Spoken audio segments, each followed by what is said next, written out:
قصه های جزیره.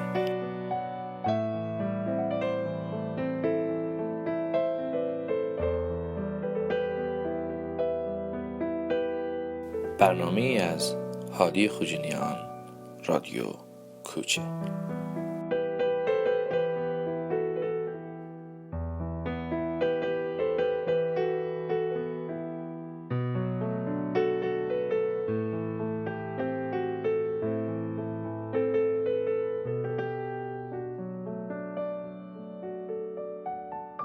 درست همین امروز 30 سال از آخرین خداحافظی من و تو گذشت.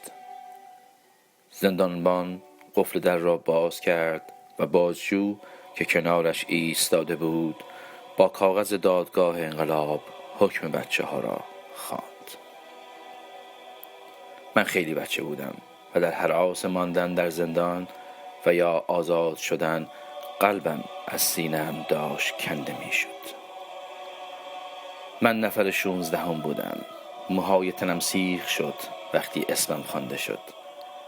همه بچه ها بغلم کردند. بازار بوسه داغ بود. من خیلی بچه بودم. خیلی. وقت نهار بود و هنوز پس از این همه سال بوی خورش راگو در ذهنم باقی مانده. هیچ وقت خوراکش را در بیرون نخوردم چون می‌دانستم تا هفته ها روحم آشفته می‌شد. همه وسایل خودم را به دست تو دادم تا بین همه پخش کنی. دفترچه خودم را که در کیفم جاسازی کرده بودم با خودم بیرون آوردم تا وقتی بزرگتر شدم به دست ناشری بسپارم. به تو قول داده بودم همه داستان زندان را بنویسم و حالا پس از این همه سال تصمیم گرفتم چاپش کنم. نمیدانم آیا کار درستی میکنم یا نه، ولی این را به خوبی میدانم با چاپ کردنش حس هولناک ترس آوری را در خودم میکشم تا که شاید کمی سبکتر بشوم.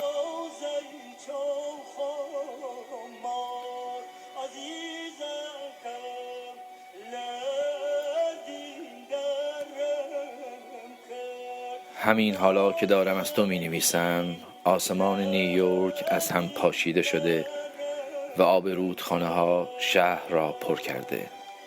ارتفاع آب به 4 متر رسیده و من بی اختیار به یاد زندان کنار دریا می افتم که همیشه آرزو می کردم طوفانی می شد و با موجهای بلندش دیوار 4 دیواری ها را می شکست و ما شناکنان از آنجا فرار می کردیم.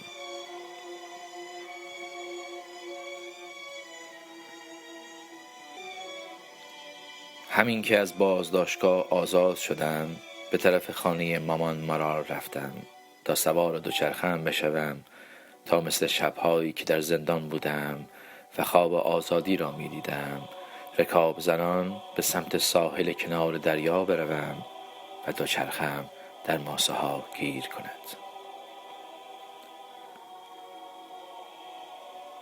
حالا هم دنیا به آخر نرسیده. نه، شاید هم رسیده، من تو خبردار نشده ایم. هواشناسی میگوید که باید تا چند روز بی برق و آب بمانیم تا که طوفان پی کار خودش برود. برای من یکی که اصلا فرقی هم نمی کند. بودن در قبل یادم داده بود که از هیچ تاریکی نترسم. مامان مارال یادم داده بود که فقط از یک چیز در زندگیم بترسم و آن این بود که روزی از راه برسد که هیچ کس من را دوست نداشته باشد. ولی خدا را شکر تا دلت بخواهد آدم میشناسم که دوستم دارد.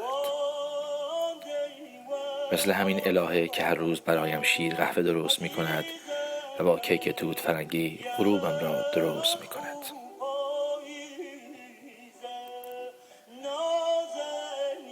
دیروز روز خیلی خوبی بود. سیل همه جا را گرفته بود. کلی ماهی در خیابان‌ها ریخته شده بودند. از در و دیوار خانه‌ها توری‌ها انداخته شده بود. برای ماها در فریزر فروشگاه آقای مکبون ماهی داشتیم، ولی متاسفانه ماهیتابه‌های شهر در آب بالا آمده غرق شده بودند. حالا بالاخره یک کاری می شود کرد. با شاخه‌های درخت‌های سوغود کرده می شود ماهی سرخ کرد. حالا برگردیم به 30 سال قبل که من از زندان آزاد شدم. البته اول دستگیری من بود و بعد از اون چند بار باز هم سرم را به دیوار زدند، ولی باز هم مثل همیشه آزاد شدم. خیلی خنده‌دار است، اگر نه؟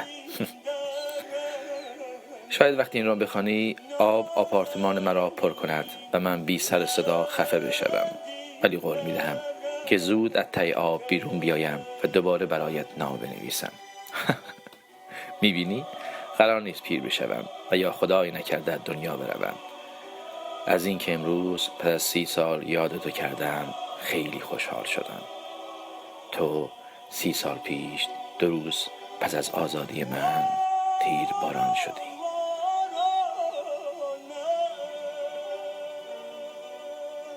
هادی خوجینیان، شهر وینچستر، 30 اکتبر 2012.